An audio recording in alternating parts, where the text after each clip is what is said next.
नमस्कार, good morning, सुप्रभात, जय जोहार। मैं हूं आपके साथ आकांक्षा पांडे और आप देख रहे हैं IBC 24 का नंबर 1 बुलेटिन 7 की बड़ी बात मॉर्निंग प्राइम। और मैं हूं आपके साथ शुभांगी ठाकुर। खबरों के सिलसिले को शुरू करेंगे, लेकिन सबसे पहले नजर आज की हेडलाइंस पर। आज फिर मध्य प्रदेश के दौरे पर आएंगे पीएम मोदी। मुरैना में पार्टी प्रत्याशी के पक्ष में करेंगे चुनाव प्रचार। पुलिस परेड ग्राउंड में सुबह 11 बजे भरेंगे हुंकार। आगरा, बरेली, शाहजहांपुर में भी जनसभा। कल भोपाल में किया रोड शो।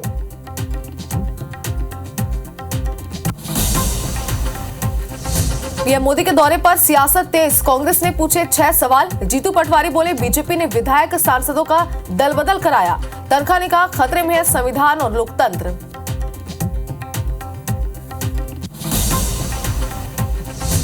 दिल्ली के सामाजिक न्याय सम्मेलन में राहुल गांधी ने भरी हुंकार। राहुल ने कहा कि कांग्रेस का मैनिफेस्टो देखकर घबरा गए हैं प्रधानमंत्री। दलित ओबीसी की हिस्ट्री मिटाना चाहती है भाजपा।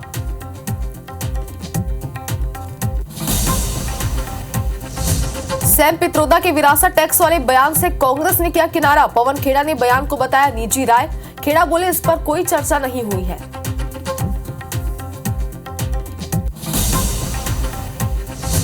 मध्य प्रदेश के 2 जिलों के दौरे पर रहेंगे सीएम डॉक्टर मोहन यादव। इंदौर और झाबुआ में भरेंगे हुंकार। नामांकन रैली में शामिल होने के बाद करेंगे जनसभा।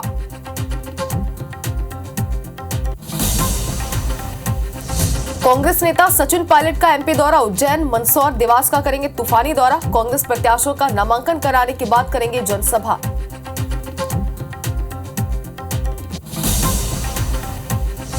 कल 13 राज्यों के 88 सीटों पर होगा मतदान। मध्य प्रदेश की 6 और छत्तीसगढ़ की 3 सीटों पर होगी वोटिंग। ईवीएम में कैद होगी उम्मीदवारों की किस्मत।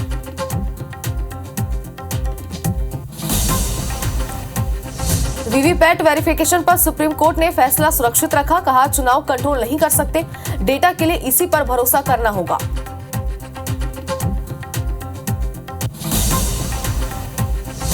मनिनगढ़ के थाने के गेट पर लॉक लगाना पुलिस अफसरों को भरा पारी। एसपी ने जगरा खान, टीआई और एएसआई को किया लाइन अटैच। हमले के बाद थाने पहुंचे दूल्हा दुल्हन को मिला था ताला बंद थाना। न्याय की भी नहीं सुनी थी गुहार।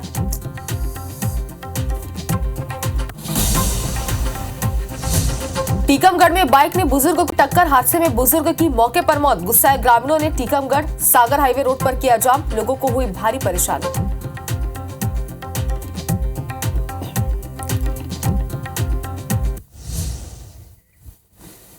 प्रायोजक हैं राजयोग पेंट। खुशियां आपकी, रंग हमारे।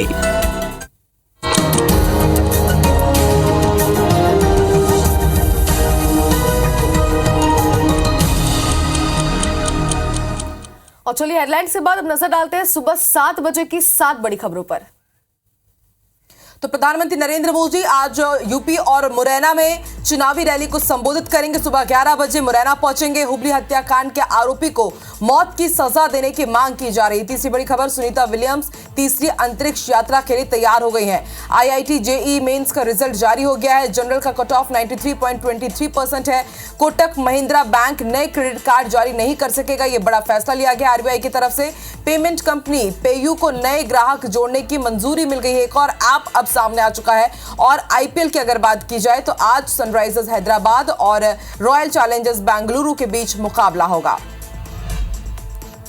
और शुभांगी 7 बजे की 7 बड़ी खबरों के बाद अब सबसे पहले बात करते हैं प्रधानमंत्री नरेंद्र मोदी के मध्य प्रदेश दौरे की। तो कल प्रधानमंत्री नरेंद्र मोदी ने मध्य प्रदेश में हुंकार भरी और आज एक बार फिर से प्रधानमंत्री नरेंद्र मोदी मध्य प्रदेश आ रहे हैं। मुरैना में बीजेपी प्रत्याशी के पक्ष में चुनाव प्रचार करेंगे। सुबह 11 बजे जनसभा को संबोधित करेंगे। पुलिस परेड ग्राउंड में जनसभा होगी। और देखिए, प्रधानमंत्री नरेंद्र मोदी मुरैना पहुंच रहे हैं। ये सीट ग्वालियर चंबल संभाग के अंतर्गत आती है, लेकिन मुरैना के साथ ही वो ग्वालियर को भी साधेंगे, भिंड को भी साधेंगे, चंबल को भी साधेंगे, शिवपुरी को साधेंगे। और इसके साथ मुरैना में आज उनकी बड़ी सभा होने वाली है। कल प्रधानमंत्री नरेंद्र मोदी ने सागर में और इसके साथ बैतूल के हरदा में चुनावी सभा को संबोधित किया और फिर भोपाल में भव्य रोड शो किया। 2 दिन में 4 लोकसभा सीटों को साधने की प्रधानमंत्री नरेंद्र मोदी की कवायद के तहत प्रधानमंत्री नरेंद्र मोदी आज दूसरे दिन फिर से मध्य प्रदेश पहुंच रहे हैं। सुबह 11 बजे मुरैना में बीजेपी प्रत्याशी के लिए यहां पर माहौल बनाएंगे। पक्ष यहां पर उनके लिए प्रचार प्रसार करेंगे। आपको बता दें, शिव मंगल तोमर भाजपा के प्रत्याशी है मुरैना से। वहीं अगर बात की जाए कांग्रेस की, तो सत्यपाल सिकरवार उन्हें यहां पर कड़ी टक्कर दे रहे हैं और यहां पर त्रिकोणीय मुकाबला हो गया है, क्योंकि यहां से बसपा ने भी उम्मीदवार का ऐलान किया और बसपा के वही उम्मीदवार है जो इससे पहले कांग्रेस में थे, यानी कि कांग्रेस के बागी नेता अब लोकसभा चुनाव बसपा के टिकट पर लड़ रहे हैं। और ऐसे में आज मुरैना को साधने के लिए, ग्वालियर चंबल संभाग को साधने के लिए प्रधानमंत्री नरेंद्र मोदी एक बार फिर मध्य प्रदेश आ रहे हैं। पुलिस परेड ग्राउंड में जनसभा होगी। और चलिए आकांक्षा, अब बात करते हैं प्रधानमंत्री नरेंद्र मोदी के कल मध्य प्रदेश के दौरे में क्या कुछ खास रहा। तो आपको बता दें कि प्रधानमंत्री नरेंद्र मोदी का बहुप्रतीक्षित रोड शो था। राजधानी भोपाल में बुधवार को रोड शो हुआ, जिसकी पिछले कई दिनों से तैयारी चल रही थी। पीएम मोदी खुली गाड़ी में सवार हुए और अपने सुरक्षा काफिले के साथ उन्होंने 1 किलोमीटर से ज्यादा का फासला तय किया। तस्वीरें भी आपको दिखा रहे हैं। इस दौरान सड़क के दोनों ओर उनके स्वागत में काफी संख्या में उनके समर्थक मौजूद रहे। पीएम मोदी का अल्पसंख्यक समुदाय के लोगों ने भी यहाँ पर स्वागत किया। एक तरफ मुस्लिम समाज के लोग थे तो दूसरी तरफ सिख समाज के लोगों ने पीएम का स्वागत किया। इससे पहले पीएम मोदी ने दलित वोटर्स को साधने के लिए सागर में और आदिवासी वोटर्स को रिझाने के लिए हरदा में जनसभा की थी। दीदार करने के लिए सड़कों पर तो तस्वीरें हम आपको दिखा रहे हैं प्रधानमंत्री नरेंद्र मोदी के मेगा रोड शो की तस्वीरें हैं। भोपाल की एक तरफ आप देखिए प्रधानमंत्री नरेंद्र मोदी के साथ भोपाल के प्रत्याशी आलोक शर्मा हैं, जिन्हें इस बार चुनावी मैदान पर टक्कर दे रहे हैं कांग्रेस के प्रत्याशी अरुण श्रीवास्तव। और देखिए एक तरफ उनके साथ है सीएम डॉक्टर मोहन यादव। करीब 1.5 किलोमीटर लंबा ये रोड शो रहा। जगह जगह स्वागत मंच बनाए गए थे, जगह जगह प्रधानमंत्री नरेंद्र मोदी का फूल बरसा करके, पटाखे फोड़ करके स्वागत अभिनंदन किया गया। और खास बात यह रही कि अल्पसंख्यक समाज के लोगों ने भी प्रधानमंत्री नरेंद्र मोदी का स्वागत किया। भोपाल वो पहुंचे, भोपाल की जितनी भी लोकसभा सीट है उनको उन्होंने यहां पर साधा। और इससे पहले दलित वोटर्स को साधने के लिए सागर के बड़तूमा वो पहुंचे और इसके साथ आदिवासी वोटर्स को रिझाने के लिए हरदा पहुंचे। हरदा में जाकर के बैतूल प्रत्याशी के पक्ष में उन्होंने माहौल बनाया है। और आज प्रधानमंत्री नरेंद्र मोदी फिर से मुरैना पहुंच रहे हैं।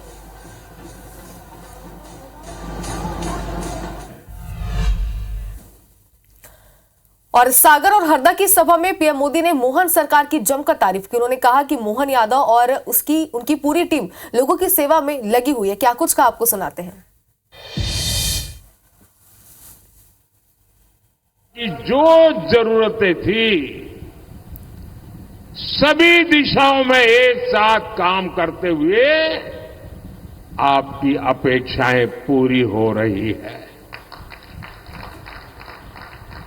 और इससे इस क्षेत्र में उद्योगों के लिए नए रास्ते खुलेंगे।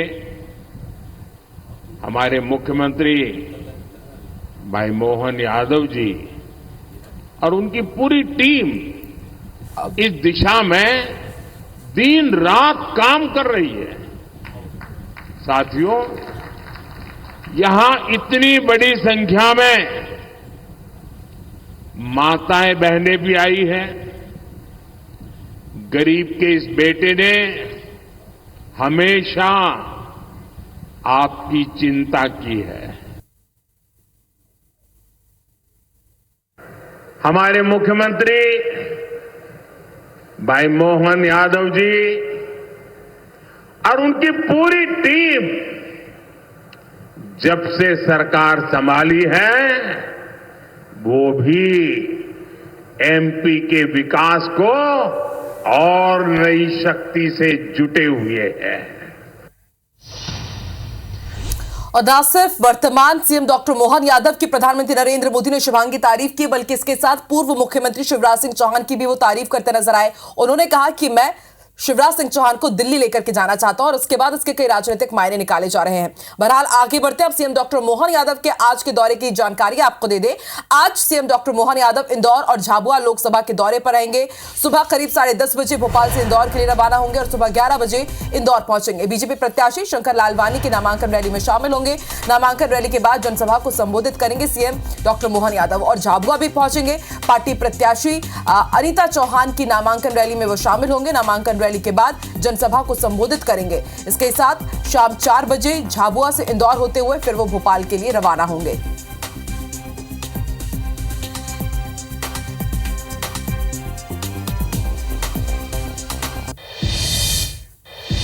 और अब बात करते हैं पूर्व सीएम शिवराज सिंह चौहान के आज के दौरे की। तो विदिशा के दौरे पर पूर्व सीएम आज रहेंगे। विदिशा संसदीय क्षेत्र के गंज बसौदा में जनसभा को संबोधित करेंगे। जनता के बीच पार्टी के पक्ष में माहौल बनाएंगे, यानी कि धुआंधार प्रचार प्रसार जो है वो लगातार जारी है। इसके पहले भी आपको बता रही कि तस्वीरें भी हमने आपको दिखाई थी, जहां पे लगातार कई लोकसभा क्षेत्रों में पूर्व मुख्यमंत्री शिवराज सिंह चौहान ने दौरे किए थे, रोड शो किया था और आज भी उनका दौरा है, जहां पर वो विशाल जनसभा को भी संबोधित करेंगे।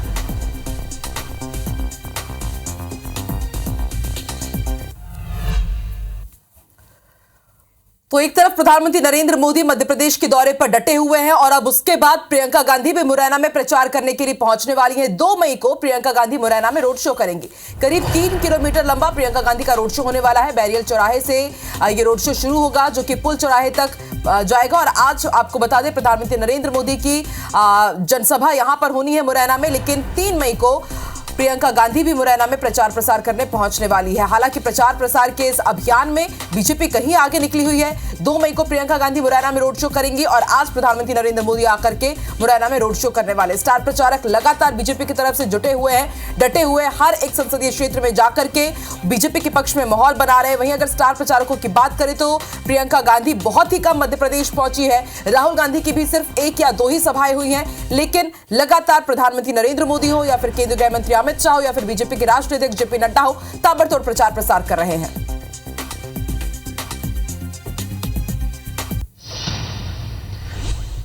इधर कांग्रेस नेता सचिन पायलट का आज मध्य प्रदेश का दौरा है। उज्जैन, मंदसौर, देवास जिले के दौरे पर रहेंगे सचिन पायलट और पीसीसी चीफ जीतू पटवारी भी उनके साथ मौजूद रहेंगे।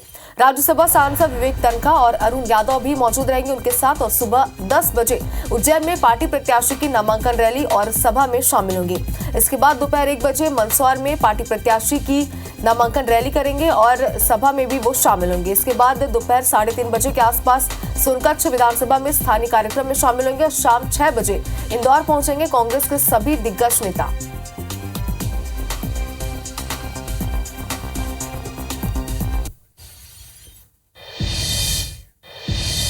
कांग्रेस नेता सैम पित्रोदा के विरासत टैक्स वाले बयान से कांग्रेस ने किनारा कर लिया है। कांग्रेस के मीडिया विभाग के अध्यक्ष पवन खेड़ा ने सैम पित्रोदा के बयान को लेकर के निजी राय उसे बताया है।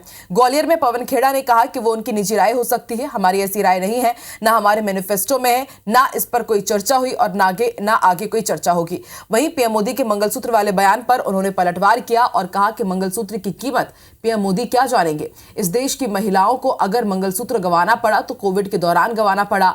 पीएम मोदी महिलाओं से माफी मांगे। आगे पवन खेड़ा ने दावा करते हुए कहा कि बीजेपी के कई लोग कांग्रेस में आने को आतुर हैं, हमारे यहां चर्चा चल रही है। उन्होंने कहा कि मध्य प्रदेश बीजेपी के 2 वरिष्ठ नेता कांग्रेस में आना चाहते हैं, हम आम सहमति बनाकर पार्टी में उनको लेंगे।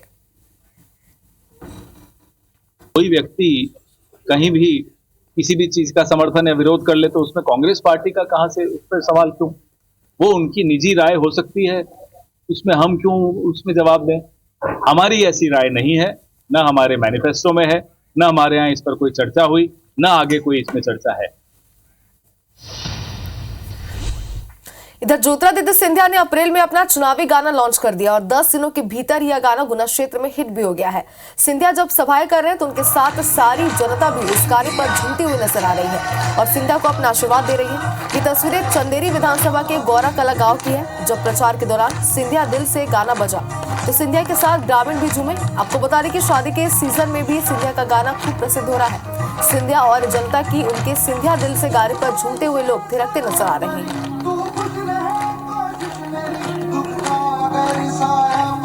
सब छोड़ तेरे लिए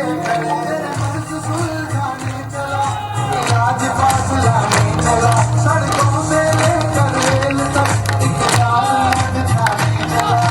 कौन से अब जुड़े तेरे आसमान में मान उड़े, नहीं सोच की संकल्प की उठती लहर ये मुड़े। प्रदेश का दीवाना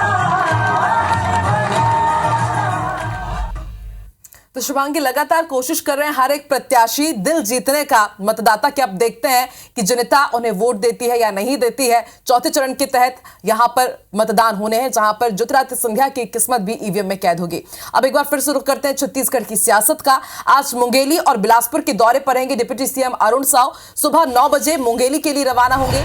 बिलासपुर लोकसभा प्रत्याशी तोखन साहू के साथ चुनाव प्रचार करेंगे। विभिन्न गांव में जनसंपर्क करेंगे। प्रचार के बाद बिलासपुर के लिए रवाना हो जाएंगे। स्थानीय कार्यक्रम में शिरकत करेंगे।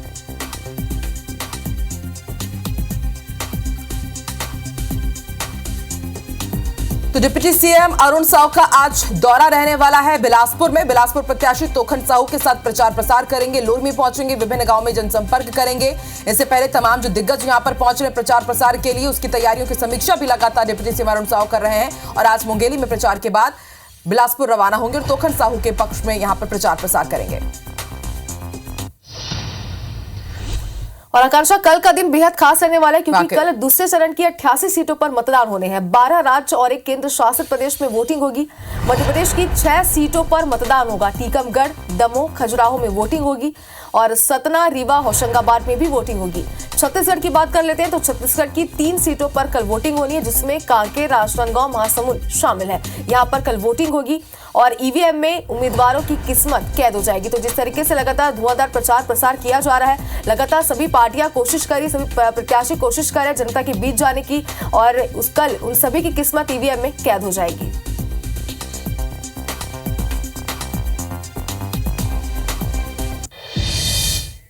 और अब रुक करते टीकमगढ़ का। बाइक सवार ने बुजुर्ग को टक्कर मार दी। पैदल चल रहे बुजुर्ग को टक्कर मार दी और हादसे में बुजुर्ग की मौके पर ही मौत हो गई। और उसके बाद गुस्साए ग्रामीणों ने हाईवे पर चक्का जाम कर दिया। टीकमगढ़ सागर हाईवे रोड पर चक्का जाम कर दिया और करीब आधे घंटे तक आवागमन बाधित रहा। सड़क के दोनों ओर आप देखिए किस तरह से वाहनों की लंबी कतार लग गई। बड़ा गांव थाना क्षेत्र का ये पूरा मामला है। तो तस्वीरें टीकमगढ़ की, जहां बाइक सवार ने एक बुजुर्ग को टक्कर मारी और इसमें बुजुर्ग की मौत हो गई। और उसके बाद आक्रोशित ग्रामीणों ने चक्का जाम कर दिया और इस कारण आधे घंटे तक आवागमन काफी हद तक प्रभावित रहा। उसके बाद प्रशासन की टीम पहुंची, ग्रामीणों को समझाइश दी गई, तब जाकर के यहां पर ट्रैफिक खुल पाया।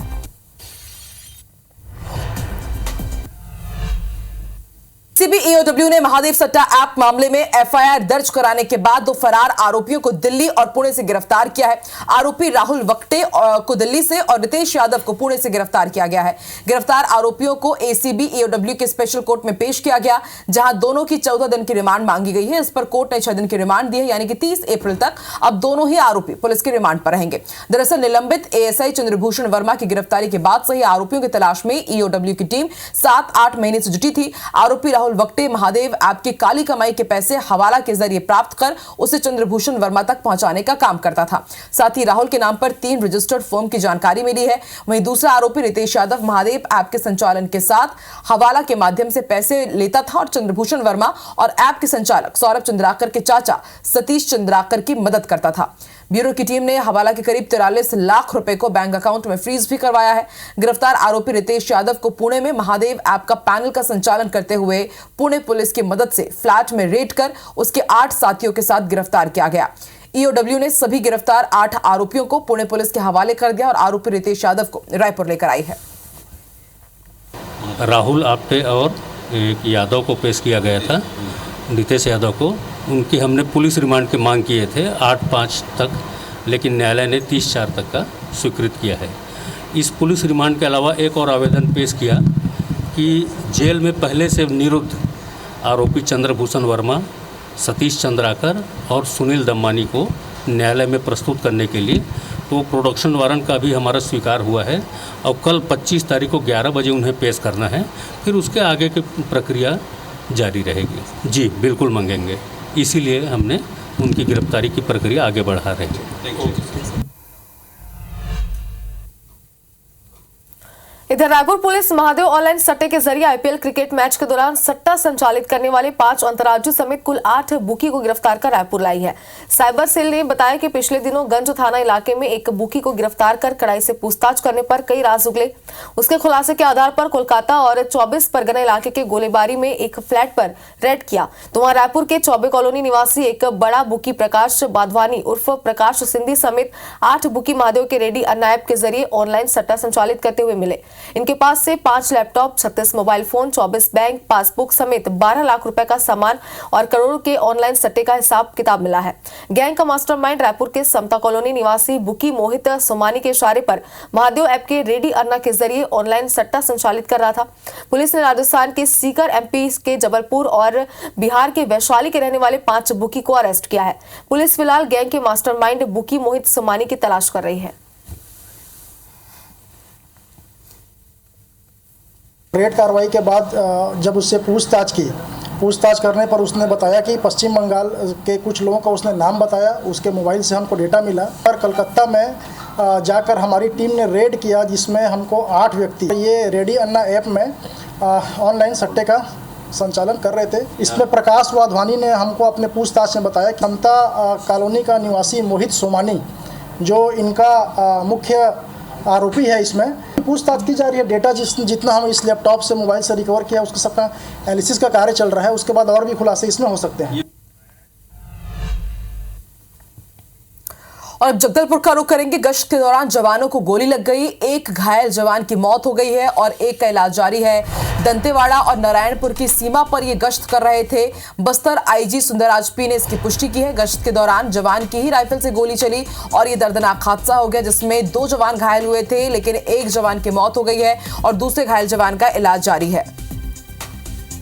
तो बड़ी खबर हम आपको बता रहे हैं जगदलपुर से, जहां 2 जवानों को गोली लगी, लेकिन एक जवान की गोली लगने से मौत हो गई है। बताया जा रहा है कि उनके ही राइफल से ताबड़तोड़ गोलियां चली और उसके बाद गश्त के दौरान जवान की राइफल से गोली चली थी। एक की मौत हो गई, एक जवान जो घायल है उनका इलाज जारी है।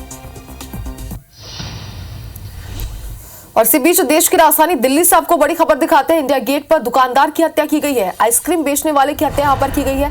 चाकू से गोद कर दुकानदार की हत्या की गई है। पुलिस फिलहाल इस पूरे मामले की जांच पड़ताल में जुट गई है। तो ये बड़ी खबर इस वक्त की आपको दिखा रहे हैं। इंडिया गेट पर एक दुकानदार की हत्या की गई है। बताया जा रहा है कि आइसक्रीम बेचता था ये दुकानदार, जिसकी हत्या की गई है। फिलहाल जानकारी अब तक सामने नहीं कि किसने हत्या की है, किस वजह से वारदात को अंजाम दिया गया, ये जानकारी सामने नहीं आई है। पुलिस पूरे मामले की जांच पड़ताल में जुट गई है। चाकू से गोद कर दुकानदार की यहाँ पर हत्या कर दी गई है।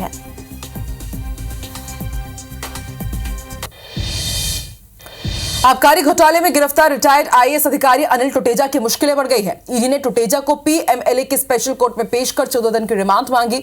ईडी के वकील ने कहा है कि आबकारी मामले में फ्रेश ईसीआईआर दर्ज कर जांच की जा रही है। सिलसिले में व्हाट्सएप चैट्स और कुछ तकनीकी साक्ष्यों को लेकर अनिल टुटेजा से पूछताछ करनी है। इस पर बचाव पक्ष के वकीलों ने रिमांड आवेदन का विरोध करते हुए कई तर्क दिए। बचाव पक्ष ने कहा कि पहले ही ईडी और जेल में रहने के कारण रिमांड अवधि से 4 दिन कम कर दी जाए। दोनों पक्षों को सुनने के बाद कोर्ट ने अनिल टुटेजा को 29 अप्रैल तक 5 दिन की रिमांड पर ईडी को सौंप दिया है।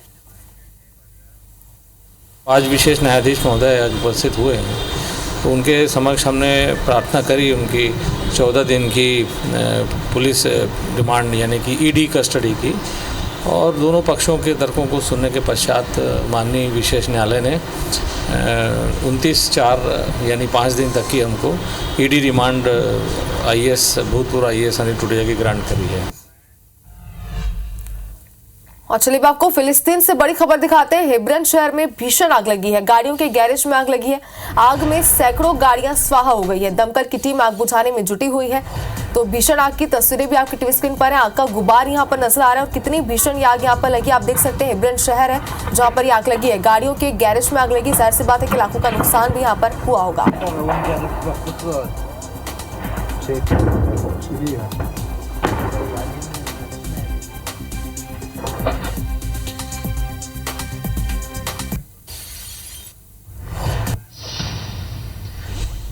और इसी के साथ इस बुलेटिन में फिलहाल इतना ही। और आगे देखिए छत्तीसगढ़ी भाषा में नंबर 1 बुलेटिन हमर बानी हमर गोट। प्रचारित देश के साथ हमें दीजिए इजाजत।